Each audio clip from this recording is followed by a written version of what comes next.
పాకిస్తాన్ సైన్యానికి ఒక షాకింగ్ పరిణామం ఇమ్రాన్ ఖాన్‌కి 101 స్థానాలు రావటం అన్నటువంటి.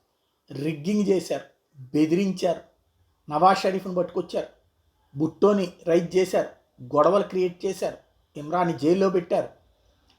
చివరికి ఆళ్ళ పార్టీ గుర్తింపును రద్దు చేయించారు. ఇంత చేసినా కూడా ఇవాళ single largest party Nawaz Sharif party.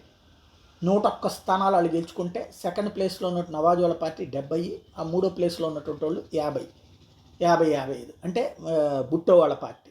కాబట్టి ఇప్పుడు యాజ్ ఫర్ నామ్స్ అయితే వాళ్ళిద్దరూ కలిసే పరిస్థితి అర్థం చేసుకున్నటువంటి ఏదైతే టెర్రరిజం కోర్టు కూడా నవాజ్ ఇతనికి ఇమ్రాన్ ఖాన్కి 14 కేసుల్లో ఏకంగా బెయిల్ ఇచ్చేసి, మరొక వైపు ఇమ్రాన్ ఖాన్ తను ప్రభుత్వాన్ని ఏర్పాటు చేయాలంటే వీళ్ళలో ఎవరో ఒకళ్ళు చాలు, లేదా అక్కడ ఇండిపెండెంట్లే 35 మంది ఉన్నారు వీళ్ళు, ఈ రెండు పార్టీలు కాకుండా వాళ్ళతో తను చేసేయచ్చు.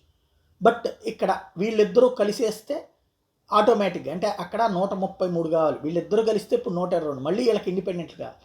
కాబట్టి ఇందులో కనుక భుట్టో వాళ్ళ పార్టీ వెళ్ళిపోయి అటు పక్కన ఇమ్రాన్తో చేరిపోయినా కథ మారిపోతుంది.